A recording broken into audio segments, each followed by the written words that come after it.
give up on it. Bring it on, bring it on. Are you ready? Ready? No matter how you try, don't you ever fall. Keep your head high. Well, thank you so much for staying with us. You say we should bring it on? Well, we've brought it on. The skills gap. Why graduates struggle. No. I won't forget that minister. Should I mention his name? No, it's not. It's pointless. It was an interview conducted in our Puja studio on Sunrise Daily. I think it was about 2-3 years. No, yeah, about 2-3 years ago, maybe more. So the stark reality is that despite investing in higher education, many Nigerian graduates are struggling to find meaningful employment. Instead, they're forced to take up low-paying menial jobs just to make ends meet. Now, there are those who would wonder, when they go abroad, what do? But anyway, let's go there.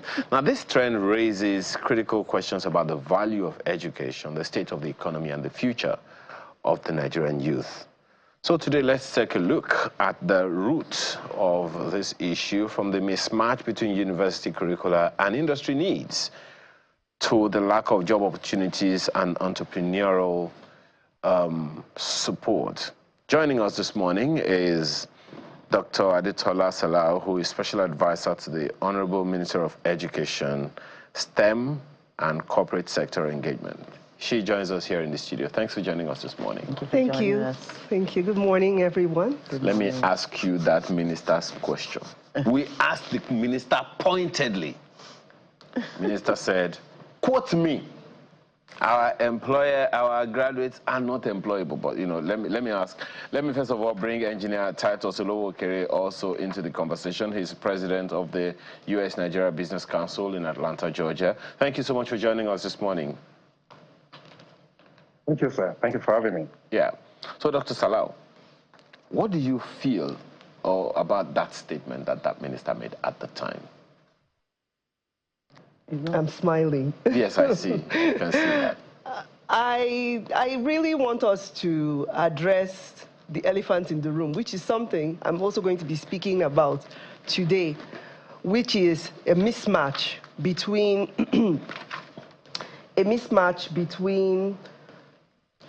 what the skills that are needed in the marketplace are and the skills that are being taught. And why this is something that is so important to this current administration, I had to make sure that I came on here to talk about a lot of work that is being done to address this skills mismatch. There's a mismatch. If you watch, in fact, I don't even have to say if you watch. You don't have to watch. All you have to do is just constantly look at the news, listen to the conversations that we're having constantly. What are some of the key words that we've been using a lot in 2025 pointedly? AI, ChatGPT, digital literacy. What's another one that I'm coming to? Workforce readiness, being future ready. All of these things all converge at skills that our youth have to have, not just now, but to be able to be competitive in the future with a global workforce, not just against themselves alone now. Because everything, the jobs are now global. You can sit in your house and you're doing work with somebody in Malaysia, in Canada, in Australia. So there are certain skills that you need to have to do that. And there's that mismatch of what is needed in that workforce versus what they are learning and the skills that they already have. So there needs to be a bridge. And that is what I'm going to be talking about today. What is that bridge? And what are the efforts done to alleviate, to make sure that our youth are climbing or are crossing and are utilizing that bridge? Well, you have stylishly evaded my question, but I forgive you. Engineer Olowokere, please, speak to that as well. She's talking about this mismatch, and I've always struggled to understand Nigeria's education policy and curriculum. How few, in fact, I think it was 2 years ago, I tried to look at our education policy, education trajectory, and I was looking at the future in it. I couldn't see it. Maybe I wasn't looking right. What are your thoughts? Well, thanks for that question. I agree with what she mentioned, that there's actually a mismatch between the curriculum in our higher institutions and the needs of the industry. But then that is actually it's not a generally acceptable statement, because even though students might have learned something completely different in college, a lot of graduates now retrain themselves. The AI, the ChatGPT, the work alignment actually are tools to make the students a lot more employable. I mean, I live in Atlanta, and then a lot of workers here ask me they want employees from Nigeria. They're looking for software engineers from Nigeria. We have a large technology hub in Lagos. I left Ife, and I know at the University of Ife the last time I was there, they have a very well-equipped software laboratory there where they actually train students. So in the broad sense, yes, it's a lot of mismatch, but in the same breath, a lot of people train themselves. The former Minister of Trade, and Lama, studied medicine in college. He's doing something completely different now.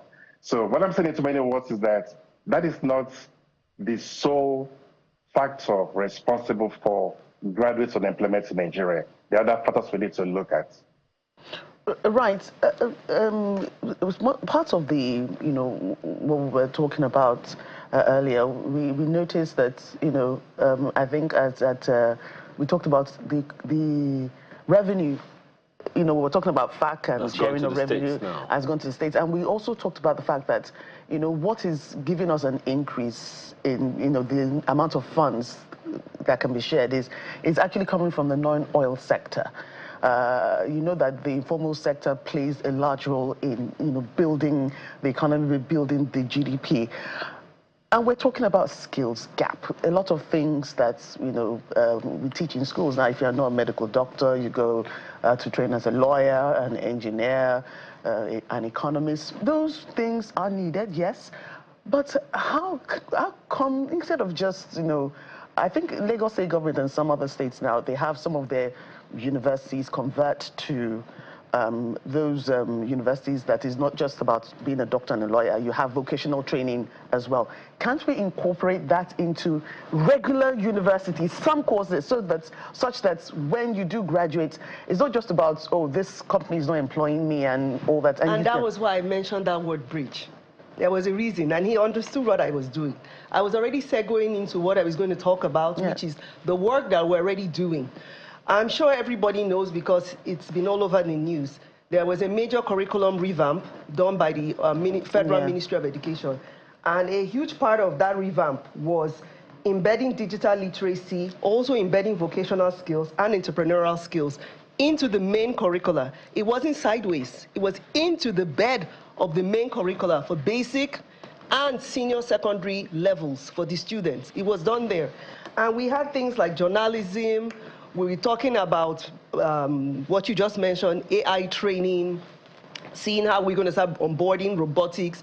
All those things were put in there into the main curricula. It wasn't sidelined. It was right there in the middle of everything that is being done, because that is the current reality that we must address now. Now, the thing is, of course, we're going to be talking about how do we upskill our teachers to make sure that they're able to facilitate this to the students, which is another topic, of course, to itself. But the key thing is that it's being addressed. That's a very important, my apologies, that's a very important element. Here is why.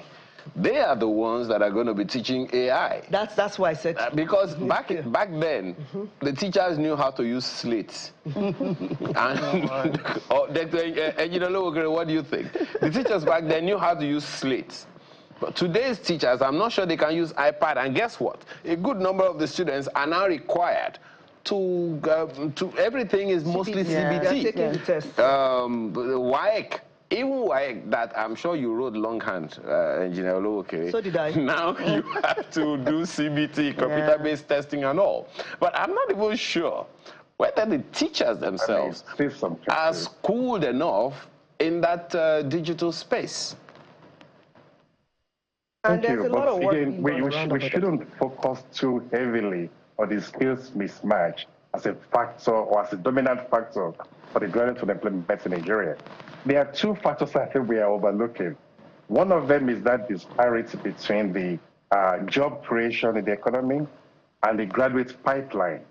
We have over 200 higher institutions in Nigeria that churn out every year about 600,000 graduates. In sharp contrast, it's only about 50,000 jobs created in the economy, which includes in the government, in banking, in other sectors. So this huge disparity creates an issue, but the economy cannot absorb the graduates coming out of the institutions. But my apologies, engineer. What do they do? Just a second. To menial works, my apologies. To make ends meet. My apologies, Engineer Lowokere. In the National Youth Service Corps program, Okay. entrepreneurial skills is integral. I have seen the documents. I have seen the things that they have to do. It is part of the reason I understand that they have to go to the local government every week. Entrepreneurial skills is one of those things integral in the NYSC scheme. Is that to say that we are not executing it the way it ought to be executed? Exactly. See, we are not deficient of ideas in Nigeria. What we actually lack is implementation and enabling environment to make those programs successful. Yes, you did mention the entrepreneurial program integrated in the NYSC, but then the graduate is done, is in the employment market. He has a beautiful business plan. He goes to the banks. He doesn't get the loan. Even when he does get a loan, the interest rate scares him off. The repayments program scares him off. He doesn't have the collateral to support those loans. There are so many entrepreneurs in Nigeria today that have beautiful projects, but even with the Bank of Industry, the regular banks, the Development Bank of Nigeria, they find it difficult to get loans. So it makes it difficult to actualize the entrepreneurial training they have gone through. So these are things, again, that limit graduates employment. And again, what do they do? They turn to the menial jobs to make ends meet. They have bills to pay. They have families to feed. And a gig economic job coming up, may pay about 50,000 naira a year or a month. They'll take it. They'll drive Uber. They do food delivery. They do Udemy training. They do Fiverr, so freelancers. Everything they can do to make ends meet. So the entrepreneurial program is not enough. We need the government to also enable them to get support. Engineer Lowokere, I hear you 101, but I would like to bring another angle into this conversation, difficult as it may sound. And that is the end of entrepreneurial, the end of volunteerism. I know that in the system where you have operated, you know that volunteerism is an easy way to get experience, and through which you can tell anyone, look, I have this experience in this thing. But it will seem like that's not really our thing in this part of the world. I say that because with an entrepreneurial mindset, you really can start a business with zero naira. I have done it twice, and I know what I'm talking about. So once you have the skills and you know exactly what you want to achieve, it is possible. It's not easy, but it is possible to start with zero. And then as you grow skills, as you grow capacity, you can actually, expand. Just as you said, I mean, once people can see what you have done before, that it has viability, then anyone should be able to buy. What do you think, sir? To say, I know the kind of businesses you started with zero capital, but I know that sounds rather utopia. In reality, in Nigeria, anywhere in the world, there's hardly any business you can start with zero capital. And it also depends on the kind of business you are working on. In most cases, you still need some basic infrastructure. You still need some basic equipment to get started. Probably the only thing you can do will be software development, which just requires your skill. But when it comes to entrepreneur, buying and selling, having projects you want to put out there or deliver goods and services, you do need some capital. And if the capital is not there, it makes mockery of the training you've you've gone through. I do understand. Development. I understand 101% what you're saying, Engineer Oluokere, but it's not to talk about me, but what is possible. Well, I think Dr. Salah would like to add a word or two to that. I want to add something to that. I actually understand about creating an enabling environment, and we are working on things around that. Right now, we are working on private-public partnerships where we're trying to work on internship opportunities, also volunteering opportunities for our youth from tertiary institutions. We're also working on grants for students who have proof of concept and traction already for businesses. You'll be hearing more about this. Grants that will be coming up for the students at the tertiary institutions. And I have to say, a lot of this really comes down to, when I said a mismatch, what I was referring to was the fact that we only have 30% of our tertiary students in STEM fields, compared to other nations like Malaysia, China, where it's 42%. And you can notice that those nations, they have more of a knowledge-based economy. You have people from around the world coming there to utilize the skills that they have. So we need to increase the number of our tertiary students and the graduates in those kind of fields so that we can have more people in the knowledge economy. Yes, they are training themselves, and we are working on supporting them with programs that will be centered around training them in TVET, in STEM. You're going to be hearing a lot more about these programs. We even had a launch and a whole rollout around programs around vocational training. That's TVET. You'll be hearing more and more and more about this.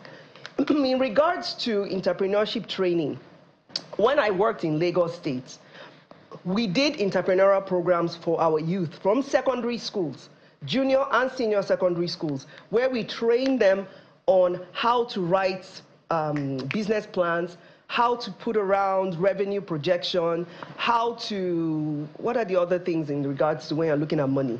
Anyway, things around income statements, there you go. How to do that. There's another one that's return on investment. All those important numbers for businesses, we taught them that, and how to, of course, pitch your business. And we taught them what he was saying, which is really, really key. How do you start a business with little or no funding? Because a lot of times, whether we like it or not, the real world will come into play and come at you. How do you work around that so that you get to the place where even if you have these obstacles, you're already putting something together, you're already running something, and then friends and family and other people come and also put into you, and then you get to that place where you're viable and people say, okay, I've seen something, that's why we call proof of concept, I can come and invest with you. A lot of these businesses that we see around us, people didn't just invest in them immediately. They also had to put in that work. They had to grind and get to that place where people said, okay, I can see something here. It's viable, it's working, the market likes it, and we're going to put into it. We also need to teach them resilience, because that's what it is. We have to teach resilience, and we have to teach creativity. We have to teach being creative and being able to... Do you also teach thinking?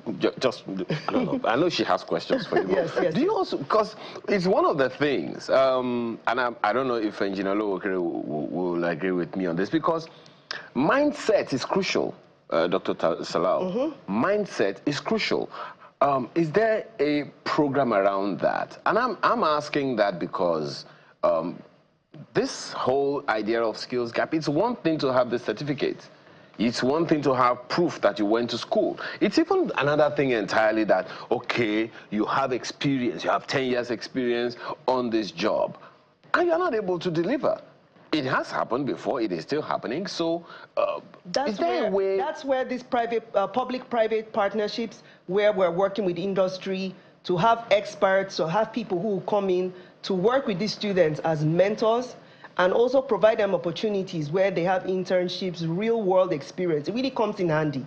To me, there's nothing that beats that sitting down with somebody who's been through and walked that path of where you're trying to go, and has made those kind of mistakes. You are still going to make mistakes regardless. You talked about without mistakes, without mistakes, there is no learning. But you know, okay, yes, and you know, okay, please go ahead. Yeah, I was going to mention this is a pull scenario. What Dr. Salau has mentioned is preparing the graduates for employment, getting them trained, giving them all the skills they need to go out there and get something going. But what about the industry? What about the employers? How do we get them ready to absorb these students? That is the discrepancy. That is why they don't have the jobs.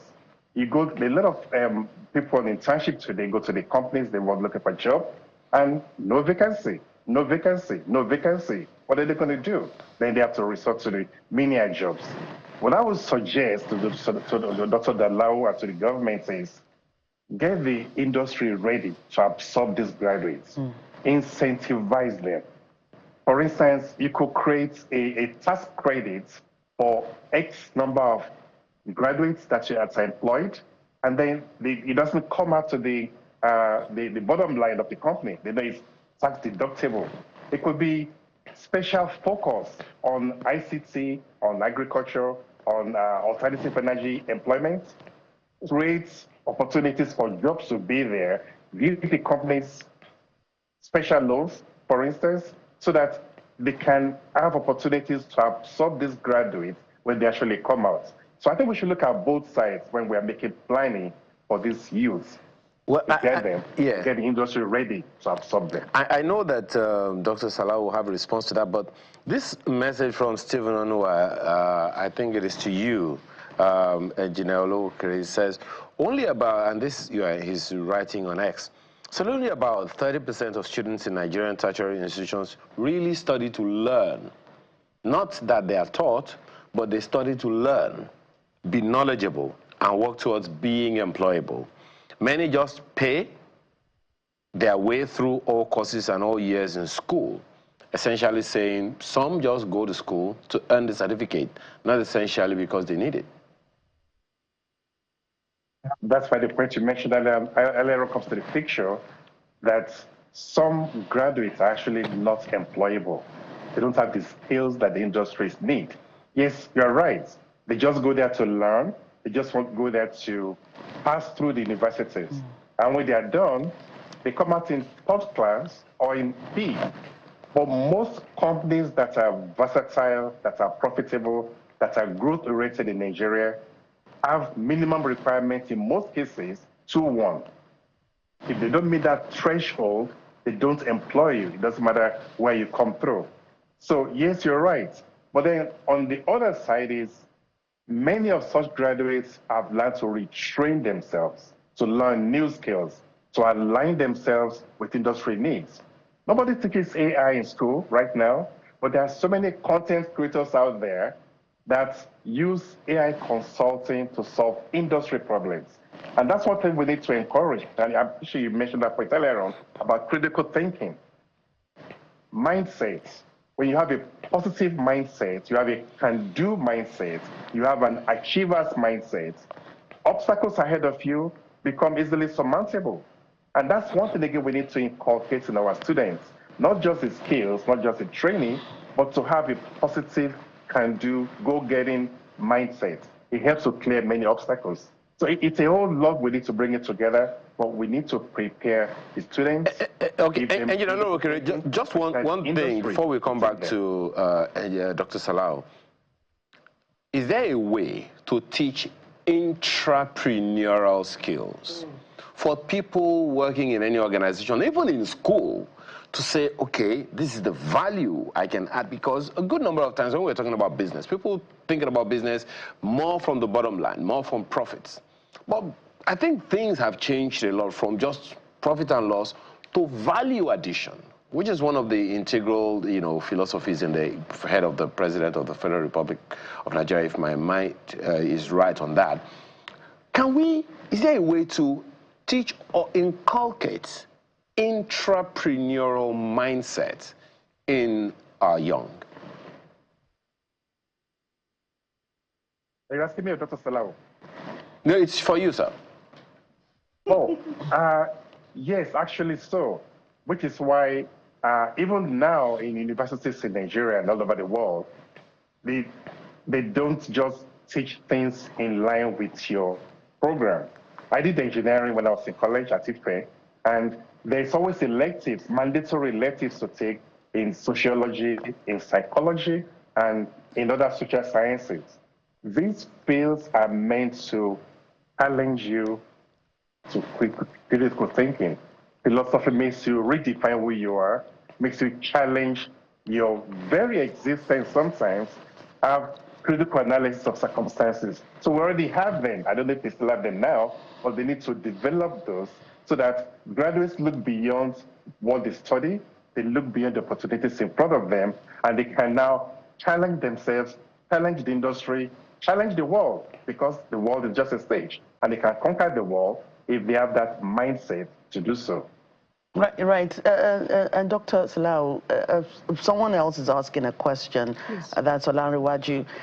He's saying he wants to know who is monitoring, what the universities, what the lecturers are teaching, the materials they're using to teach. For instance, he quotes an intern working with him in his company that believes that the lecturers are using outdated materials for an engineering course to teach. Software engineering. Software engineering to teach. Things have moved along. How do we check that? This is, we know that we say we shouldn't leave everything to government, but some of these universities are public universities. How do we check that? That's NUT. That's NUT. NUT or C? NUC, sorry. Right. NUT is teachers. I'm mixing my No, we understand. abbreviations. Yes, there are so many of them. Yes, NUC. I believe that is all of us to call and make them accountable. You see, this work with the curriculum was not built in a day. And that's why I used the word ongoing when I had mentioned the reform that had happened recently this year around the curriculum. A lot of people have been clamoring for it for years. I am one of them because I'm a curriculum expert myself. And I noticed you pointed at yourself as a parent. Yes. I'm one of them. I say that because, as I have young children, yes. young, and I get tired. I can say I'm an old mom. Do you understand? I'm not a because they're asking you questions. Because I'm not a 20. No, it's not that I'm not a 25-year-old mom. Do you understand? I'm more advanced than that, and you have to revise for the exams with them. And I see my 10-year-old trying to read for 13, 14, 15 subjects. Why? And all of that are things that we've revised. You notice that we've streamlined the number of subjects for basic, we've streamlined the number of subjects for senior secondary. That was huge. That was huge. Having the students have such an enormous workload, it was too much. It's too much. So you see that's a reform. So by people clamoring for it for years and pushing and driving and having the right people at the right place for it to happen, and that's why I like the name that we have, is the Renewed Hope Agenda, what we're trying to do. We've been clamoring for this, we've been pushing for this. We have the right people who are now saying, look, this is very important, this is very critical. The Honorable Minister made sure he conveyed all the right people at the table, the NERDC, everybody to sit down and say, what do we need to do to change this? Can I again come in here? Yes. A major part of my schooling took place in England. My parents lived there at that time. My elder brother, once he was in his penultimate year in secondary school, they sat them down with a counselor and a career advisor. What do you want to do? I want to be an engineer. I want to be a lawyer. I want to be this. So I understand we used to have them, but I don't know, we don't have them. So they now go to their final year in secondary school with just those subjects they need to study to proceed to college or university so that they can. But we don't do that anymore. When we got back to Nigeria, my brother refused to attend some certain classes, and they had to call my father and tell him he's in science class, he has to do this. And he said he had already done his career counseling in the UK, and he knew that he didn't have to do these subjects. And they said, you're now in Nigeria. That's on one point. Almost 30 years later, I have someone I call my younger sister, when she was in her SS2. She read her older sister's JAMB syllabus, which told her that apart from the 4 subjects she needed to study for JAMB, for WAEC, she didn't need more than 5 subjects to pass, to go to whatever university she's going, not do 10 or 8 subjects in WAEC. So she went to her counselor in a private secondary school and said, I don't think I need Yoruba, I don't need French, I don't need this. These are the only subjects I need for what I want to study. And they told her, she had to say, I've read the syllabus. I know my rights. You can't tell me. So, and they knew. So they agreed with her, but they told her, please don't spread the news to your classmates because all of them will now say they're not doing. So they made her sit in those classes, but she didn't do the exams in school. So when it came to WAEC, she only studied for 5 subjects, she passed. And she was a top student, she was head girl, she was an A student, but she didn't want to burden herself with reading for 8 subjects when she can read for 5 only. So how do we get back to that? And that's what we just did. That's why I love... I mean at the senior level now. I'm talking about the senior level yes. too. And that's why I love what just happened recently with the curriculum reform, that it was really streamlined where an art student does not have to burden themselves with all those extraneous subjects. They are just streamlined and focused on what is important. Plus, some of these key skills that we've all correctly identified, engineer even agreed with us that are important, like the entrepreneurial skills, being able to critically think. It's embedded in some of the other subjects that are there. And make sure that they are also digitally literate because they have to compete in this global reality that we are in now. All of that was embedded in there. And to me, it makes them a much more holistic student. Okay. Engineer Olokere, first of all, let me ask you straight up, how significantly do you think the reforms that Dr. Salau is talking about is going to make a difference? And from what you know, how soon do you see us getting the benefits? I know that the government official here is going to tell us tomorrow, but from your own perspective, how soon do you see this miracle happening? Well, thank you for the question. I applaud Dr. Salawo's work. I respect the fact that she's a curriculum expert. And I must also mention that the curriculum development or streamlining of the programs, of the courses the students do in school might not yield the desired results. For the reason that education, which is why it's called education, a total education doesn't just depend on learning the things directly in line of your employment goal, but also learning things that make you a completely educated person. You might feel psychology is irrelevant because you're an engineering student, at least the first year or so. But down the road, as you go to the employment market, you experience the psychology of interpersonal relations. You experience the need to get along with others. You have a little bit of knowledge of human resources. That's on one side. So I feel education should be complete, not segmented or selected. That's on one hand.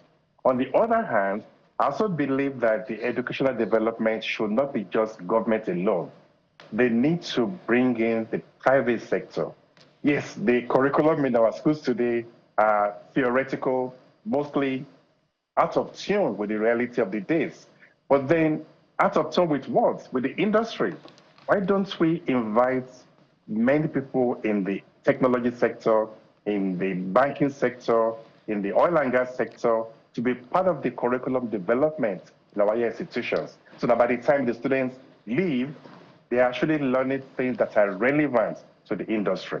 I think this will go a long way to make them more employable as they go out there into the employment markets.